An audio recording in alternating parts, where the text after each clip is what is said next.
Hola a todos ustedes, es un gusto enorme saludarles en una edición más de esto que ustedes ya conocen, Sin Pelos en la Lengua, con la presencia del rabino Abraham Tobal, rabino principal de la comunidad Monte Sinaí en la Ciudad de México. Jajam, gracias por estar aquí nuevamente con nosotros. Ok, ahora sí, como lo prometimos, aquí estamos para cumplirlo. Para cumplirlo, continuar con el tema. Vamos a continuar con el tema. Voy a entrar un poquito en contexto. El tema que estábamos viendo es el tema de mitos y supersticiones. Llevamos 3 ediciones ya, pero por la demanda de las peticiones de la gente, que tienen todavía muchísimas preguntas más sobre supersticiones, estamos dispuestos a hacer una 4ª y no sé si a lo mejor una 5ª. Bueno, vamos a tratar de responder a todas las preguntas. Si no acabamos con la 4ª, nos seguimos con la 5ª. Nos seguiremos sí. Entonces. Jajam, la verdad que yo tengo aquí escritas varias supersticiones que la gente tiene o actitudes que la gente tiene. Sí, pero antes de continuar, quiero hacer una aclaración para que las cosas, la información sea precisa, exacta y no haya confusiones. Dígame. En la segunda parte, sí, que se habló sobre el tema de Rosh Hashanah, de el orden, el seder que hacemos, lo que de comemos, los alimentos, salió la pregunta de Betabel, si claro. se puede, ¿no? Salió la pregunta también de si se podía comer nuez en Rosh Hashanah, que se conoce que no. Y recuerdo perfecto. Sí. Estamos hablando de la cuestión de enfoque, ¿no? Y ahí hablamos el argumento que se dice que nuez suma la palabra pecado. Como pecado 17, y que dije, bueno, si uno lo enfoca pensando que suma bueno, Tov también. Porque también suma 17, eso. Sí. Pero hay otro detalle, como no estoy hablando del tema, no lo mencioné, pero quiero aclararlo para que queden las cosas sin errores. Hay otro argumento que está también en las fuentes, que dice, en Rosh Hashanah, como es un día muy especial, que hay que concentrarse en el rezo y tocar el shofar, de no comer nuez porque provoca, dice unos términos como cierta pesadez, irritación pues en la garganta, que es, entonces que ahí se argumenta de no comerlo por esa razón, que eso es independiente. Pues sería como un consejo, vamos, de sí, no comerlo. Bueno, realmente lo dice así, como que no se debe para cuidarse. Pero bueno, eso es un poco también relativo. Si una persona toma lo seque claro. y depende de su estómago y no le hace. Problema. Pero está esa recomendación que es independiente. Al tema de mitos y supersticiones. Sí, al simbolismo, exactamente. Simbolismo, que ese es otro argumento, pero está escrito en la halajá también, hay que tomarlo en cuenta. Y curiosamente, vi un libro actual, un rabino, que él hace una investigación, dice que en los tiempos de antes la nuez se usaba mucho como un elemento para jugar, de juego. Okay. Y después empezó a apostar. ¿Como canicas o qué? Sí, como diferentes así, y después empezó a apostar con la nuez. Y entonces un símbolo los romanos lo prohibieron un tiempo también porque estaba perjudicando a la gente, y también mucha gente judía que lo empezó a usar. Entonces él argumenta que podría ser que se le dijo ese término, decir que suma como pecado, para que como una forma también de que no tenga ese simbolismo como se usaba de algo como algo negativo. Algo pecaminoso con eso. Sí. Que se no nada más por el valor numérico, porque como dije, el valor numérico no es cualquier cosa, sino a lo mejor por la esencia para lo que se usaba la nuez, como que para alejar eso. Ok, es una opinión, lo comento nada más porque lo vi escrito, nada más para aclarar, pero aclarando que yo hablé de esos simbolismos y cuestión de enfoque. Entonces, sí está escrito, como lo dije, el Ben Ish Chai y también otros libros que le traen que suma pecado, pero como dije que eso no es forzoso, comer nuez, podría comer pensando en la parte positiva. En la parte que suma bueno, puede hacerlo, pero es decir, se mantiene en su postura. Sí, nada más que está también, para aclarar, que está otro argumento que lo traen las fuentes halágicas también, de que cuidarse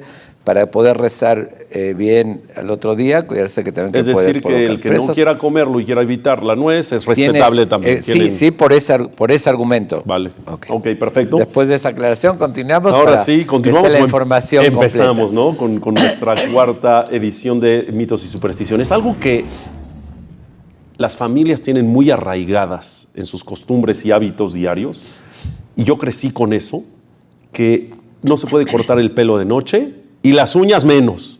Y ambas, para nada. De noche, uñas y pelo, de ninguna manera. Ok. Bueno, eso es una fuente, de hecho, cabalística, que hay diferentes opiniones. Hay quien dice que no se debe, y dicen incluso el nombre de Lari, del gran cabalista, pero en la práctica, la conclusión, incluso se comenta en los libros de Hama Yosef que él mismo se lo cortaba en la noche, Okay. sí, alajá 100% que se puede, tanto el pelo como las uñas. ¿Y ambas también?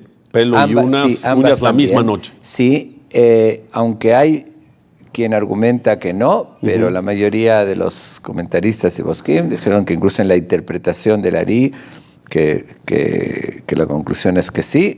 Okay. Y así se hace, así en el mundo. Es decir, no es un invento. No es un invento. No viene está una sustentado, superstición. pero al final en la práctica no se hace. Sí. ¿De dónde se origina? ¿De dónde sale? Porque, bueno, te voy a explicar tema? muy superficialmente, porque son temas, cuando son temas de Kabbalah hay que entender el contexto y la profundidad, porque si no.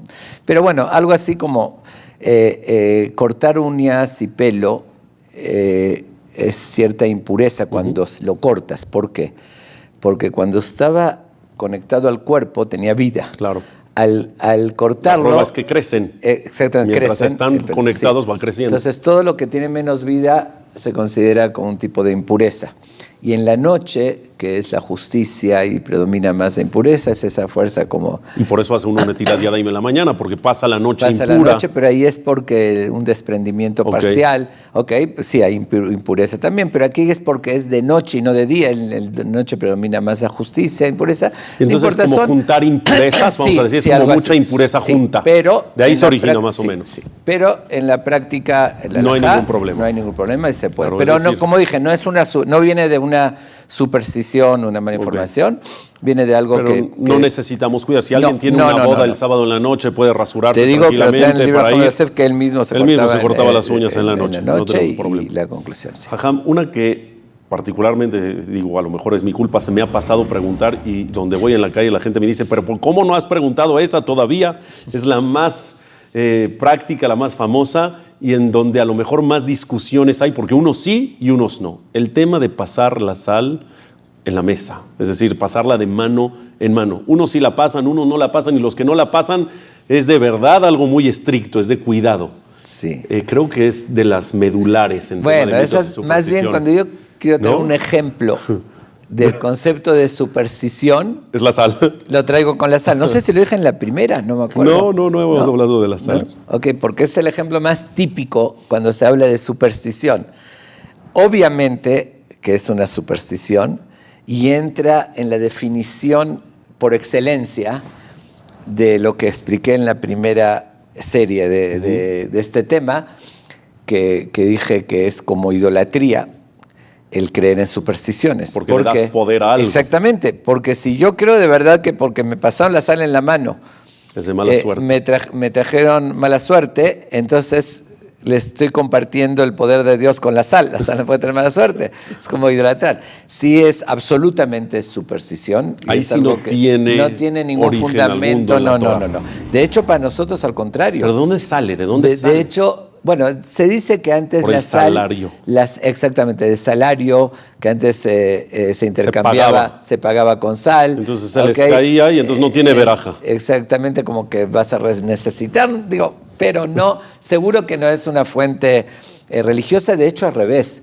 Para nosotros la sal es algo, un simbolismo positivo. Está escrito... Alcohol korbanejat akrim melach. En todas las ofrendas, sacrificios que hacían en el templo se va a poner sal. Nosotros en Shabbat, o cuando decimos el amotzi, ¿qué hacemos? Lo ponemos sobre la sal. ¿Por qué? Ahí tiene un mensaje también filosófico. ¿Y por qué los sacrificios? ¿Por qué el amotzi con la sal? Y es algo interesante porque lo hacemos cada Shabbat y a lo mejor mucha gente no sabe por qué remoja el pan en sal. Exactamente, lo estamos tomando como algo positivo la sal. ¿Por qué? Porque lo dije también en una de estas sesiones o de esta serie respecto a la gente cuando construye algo y que pone en los cimientos que echan ahí harina, sal, azúcar, muchos ingredientes, y dijimos un pastel ahí abajo. Sí, un pastel, sí. Pero justamente ahí expliqué que la sal, por ser un conservador natural, por ser que no se echa a perder, simboliza la perpetuidad, la eternidad, lo que no se echa a perder. ¿Y qué es lo eterno? Lo espiritual. Lo material, tú comes un pan. Es pasajero. Lo consumes después lo desechas Termina. y ahí termina. Sin embargo, dices una bendición y es esa es algo eterna. que perdura. Estás comiendo para tener buena salud, para cumplir tu misión, le estás dando a eso mismo, al pan, Perpetuidad. como una eternidad. visión espiritual que se convierte en lo espiritual. El sacrificio era algo físico, pero la reflexión que se hacía era Convertirlo en de espiritual. corregir un error de algo espiritual. Entonces, ahí podría ser por ahí que en todos los sacrificios se pone sal, recordando la parte espiritual. Increíble. Estás comiendo el pan, que es representa material, pero lo entras en sal, representa que eso Con tiene un un enfoque espiritual que perpetúa. Entonces, al revés, para nosotros la sal simboliza algo, Claro, positivo. algo positivo. No puede ser entonces portadora de mala Portadora suerte. de mala suerte, que nada puede ser portador porque Dios es el que decide. Aparte de eso, ¿no? Sí. Pero vamos a decir que sí, sería irónico que justo la sal sería portador Entonces, de mala suerte. Ese clásico Si ejemplo. a usted le dan la sal en la mesa de Shabbat, la agarra con la mano, seguro. y si ve a De alguien hecho, que no lo yo reprocha, le indico o lo deja. Porque no, sí le indico. Ahí sí hay que reprochar. Ahí sí, porque el no hacerlo sí implica algo negativo. Sí implica algo negativo, es tener creencias de fuerzas que no existen. Entiendo, es como idolatrar, perfecto. Ahí sí literalmente. Entiendo perfecto. Gracias por el tema de la sal, así que todos a pasar la sal de mano en mano, ya dejémonos de esas cosas. El tema del número 13, y eso no es algo nada más del judaísmo, es algo que a lo mejor mundialmente, universalmente ya está adoptado, que el 13 es de mala suerte. No, de hecho no es del judaísmo, es decir, universal. Es universal algo, y ¿no? algunos Pero la adoptan. Los Yehudí, muchos creen en ese número 13 que es mala suerte, y es martes 13, viernes 13, hay hoteles que se saltan el número 13. Sí, lo vi, y aviones que no tiene la fila 13. La fila 13, ¿no? No tiene la fila 13. Pero es increíble porque al final es la fila 13 y es el piso 13, nada más que no le ponen el número. No le ponen, y lo brincan y ponen un 14, que realmente debería ser el 13, 12, 14. ¿Qué nos puede decir del algo, 13? También, porque en la Torah existe la numerología. Eso es literalmente transgredir un precepto de la Torah. Así de fuerte. Literal. Así de fuerte. Así de fuerte. El Maimónides lo enumera como una transgresión de los 613 preceptos, y en el tratado, en el Maimónides Mishneh Torah, tratado de Avodah Zarah, capítulo, no me acuerdo si es 4, Alajá 11, si mal no recuerdo, define directamente, literal, dice, ¿qué es lote onenu? La Torah dice lote nahashu velote onenu. ¿Qué es? La palabra lote onenu viene de oná, de tiempo. ¿Qué significa? Y describe como el que dice, por decir, no dice el día martes 13, pero dice que él dice tal día, tal fecha. Es de mala suerte, que es porque martes 13 está violando y transgrediendo la prohibición de la Torah que dice explícitamente lote onenu. No digan oná. Y que es de la Torah. Que es de la Torah. Directo de la Torah, no de los Él lo Jajamim. explica literalmente, es la transgresión de esa prohibición, literal. Increíble. Entonces, obviamente, brincar un piso, eso decir, no hay que tener prohibido. Es prohibido, no nada más que, decir, bueno, no tiene fundamento, decir, eso es transgredir una prohibición de la Torah. ¿Dónde estará el origen que el 13 es de mala suerte? ¿Quién sabe? ¿No? Alguien lo inventó, que el mundo se lo cree, pero en la Torah no tenemos... En la Torah no, sí tenemos. Sí tenemos, pero en contra. Claro. Debemos decir, no tenemos fundamento alguno. No pongas, no digas, justamente, dice, no digas que tal día, tal número es de mala suerte. Claro. Es exactamente... Si existiría algo en la Torah existe numerología y diría algo malo sobre el número 13, ¿me explico? Sí. Y no lo hay. Aunque tengan unos simbolismos más, porque sí existe la numerología, el 9 que representa la verdad, el 7 es un número, el 3, etc. Pero cada igual, aunque tenga algo y decir esto es más positivo, un ejemplo, dicen que el 9 representa la verdad porque suma la palabra emet, emet suma 441, que es 441, 441, y sheker, que es mentira, que suma 600, que es 6. 600, correcto. Sí. que el 6 entonces representa la mentira. La mentira. Pero si ¿Tampoco? alguien, pero aunque digas eso, simbólicamente en la numerología, pero decir que eso me provocó algún daño, eso me provocó no hacerte, es transgredir ese precepto. Una cosa es ese simbolismo, numerología, y otra cosa es decir que eso tiene un poder y que me puede hacer daño y que tiene mala suerte. Es lo equivalente a ¿cómo definimos en los términos talmúdicos ser idólatra? Dice, Obde Kohabim Umazalot, que servían a las estrellas, a los signos, ¿sí? Porque tenían algún poder, pero igual, nos estamos olvidando de Dios, puede ser que maneja todo.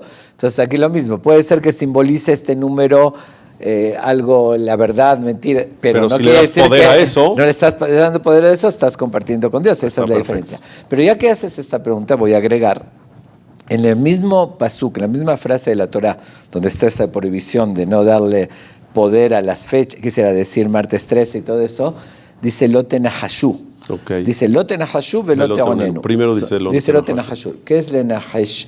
Bueno, hay diferentes interpretaciones. Nahash viene de serpiente. Pero sería lo equivalente, tal vez, al que se cruzó el gato negro, que es exactamente, sí. Que es otra de las que tengo aquí en la lista. Ah, ok.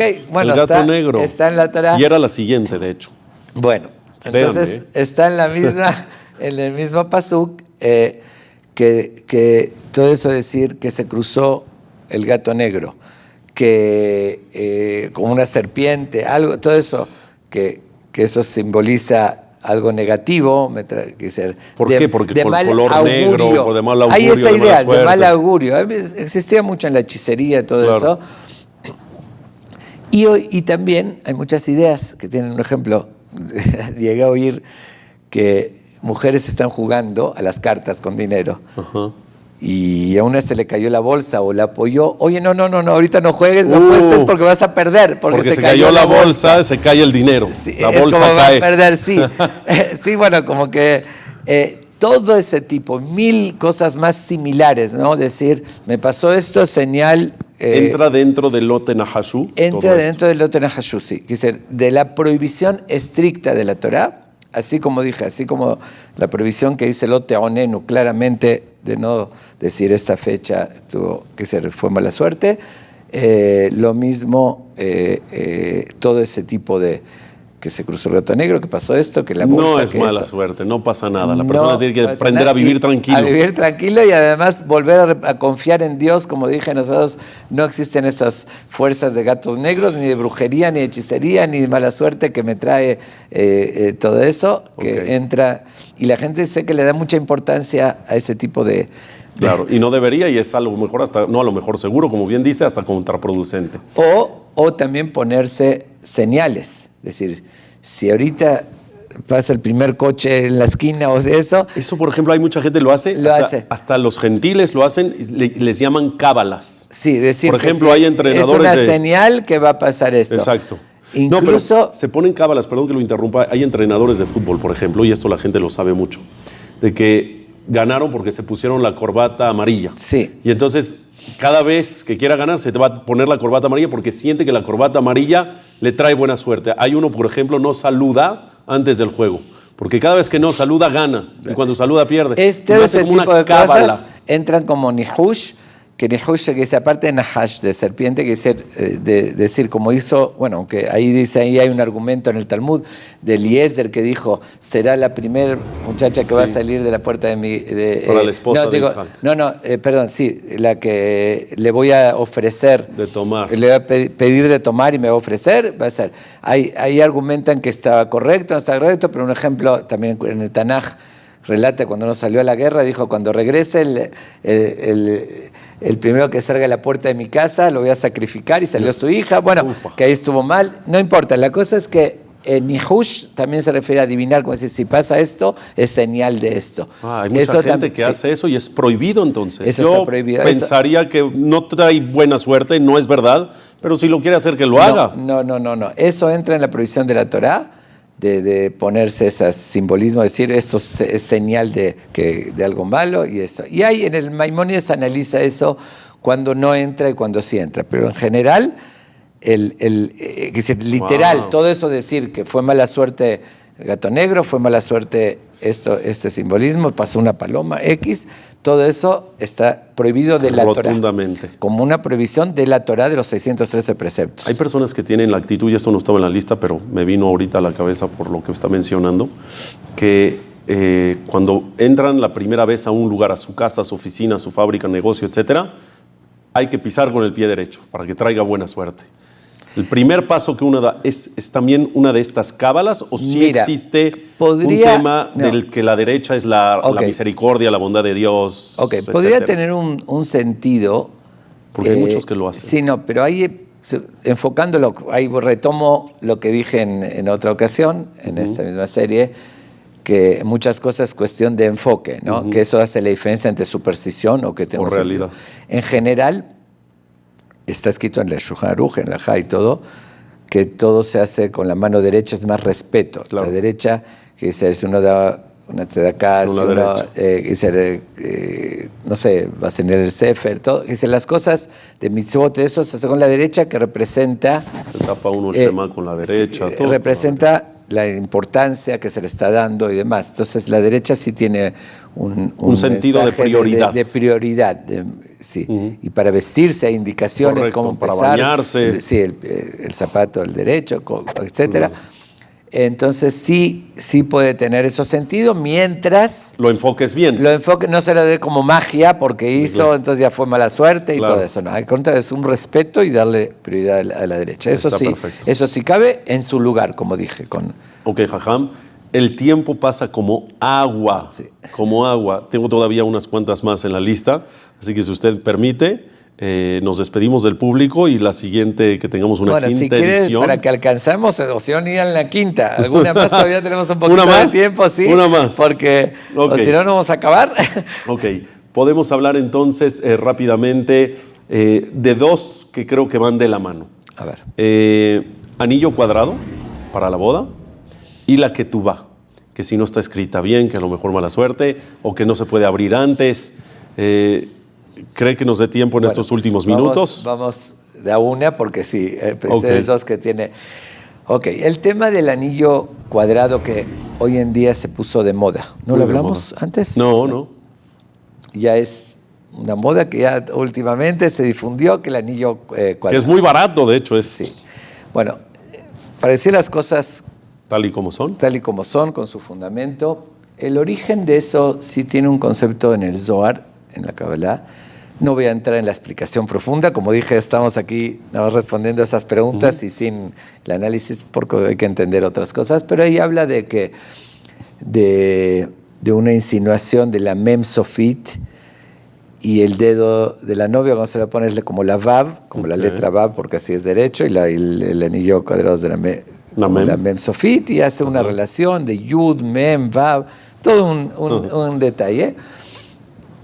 Y de ahí viene la primera fuente. Después un rabino Rebbe de Comarna, de un hasídico, él fue el que hace ese comentario, no, porque dicen que es para la fertilidad. Sí, todo el mundo dice. Ok.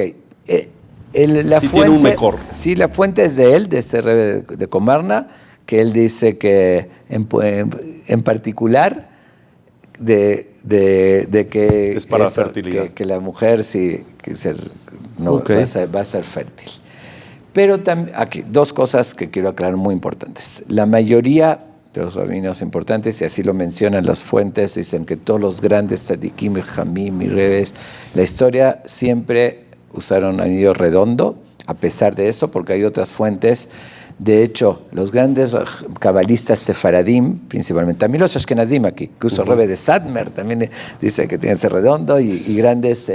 Pero por también, alguna situación en específico que sea redondo. También los sefaradim cabalistas, como de Rav Sharabi, de las escuelas de los que lo dicen, de los mekubalim importantes, lo dicen en particular y en nombre del Ari, que sea redondo, que ahí hay una insinuación también, como las vueltas que nos ponemos con la cinta del tefilim, que también representa verastij, como la boda, el matrimonio de Dios con el pueblo de Israel, y que el anillo redondo también que lo simboliza. Y digo, hay explicaciones, se entra.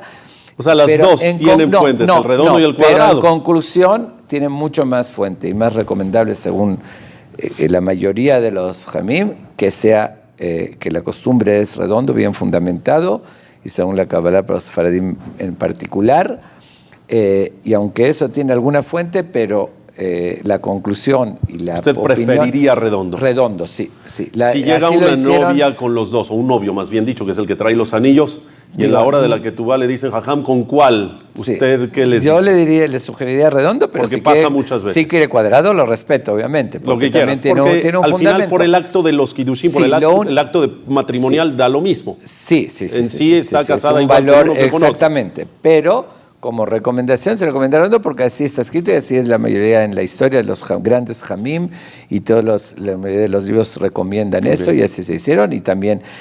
Pero lo que no se vale, eso sí, cuando se habla de una segulá, y eso lo aclaré en otra ocasión, cuando se habla segulá, que hicieron ese rey de Comarna que dice para fertilidad, el enfocarlo como algo mágico también o sugestionarse, con eso es una fórmula mágica. De que vamos a ser fértiles. Entonces ya no tendrían trabajo los ginecólogos, los que trabajan los tratamientos.